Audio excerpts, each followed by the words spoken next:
আপনি কি জানেন এই পশ্চিমবঙ্গেই আজও অবস্থান করছেন হাজার হাত বিশিষ্ট কালী, যার বিশালাকার ত্রিনয়ন এবং সবুজ বর্ণের অদ্ভুত মুখমণ্ডল যেন গ্রাস করছে সকল অশুভ শক্তিকে। মায়ের এই মূর্তি দর্শন করলে ভয় পাবেন আপনিও। কি শুনে চমকে গেলেন তো?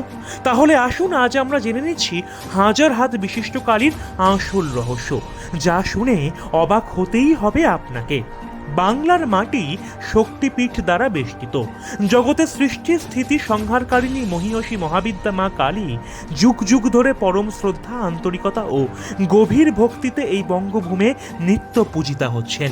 সারা বাংলায় ছড়িয়ে ছিটিয়ে রয়েছে অসংখ্য কালী মন্দির, আর এর মধ্যেই অন্যতম হল হাওড়ার শিবপুরের হাজার হাত বিশিষ্ট কালী মন্দির। একসময় হাওড়ার শিবপুর অঞ্চল ছিল ঘন জঙ্গলে ঢাকা। জঙ্গলে তন্ত্র সাধনা করতেন আশুতোষ তন্ত্ররত্ন নামে এক তন্ত্র সাধক। স্বপ্নে দেবীর দেখা পেয়ে শিবপুরে 1914 সালে হাজার হাত কালী মূর্তি স্থাপন করেন তিনি। বৈশাখী পূর্ণিমার দিন প্রতিষ্ঠা হয় দেবী মূর্তির। প্রচলিত কালী মূর্তির সঙ্গে যথেষ্ট পার্থক্য রয়েছে এই কালী মূর্তির। মার্কেন্ডেয় পুরাণ অনুসারে দেবী এখানে 1000 হাত নিয়ে বিরাজমানা। মায়ের পায়ের তলায় নেই মহাদেবের মূর্তি। বা পাটি সিংহের পিঠে অধিষ্ঠান করছেন।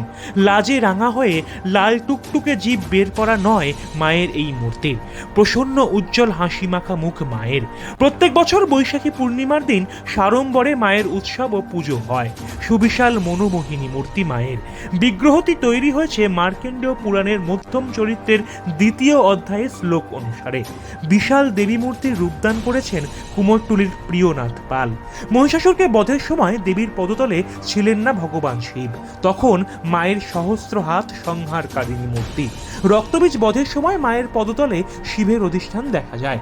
তাই এই দেবী মূর্তি মহিষাসুর বধের সময়কার হলেও রক্তবীজ বধের সময়ের নয়। তাই তো এখানে দেবী মূর্তি আজও শিববিহীন। ভিডিওটি ভালো লাগলে আমাদের চ্যানেলটিকে লাইক, কমেন্ট, শেয়ার করতে একদম ভুলবেন না। আর এরকম নতুন নতুন আপডেট পেতে এখনই ফলো করুন স্মার্ট বার্তা পেজটিকে।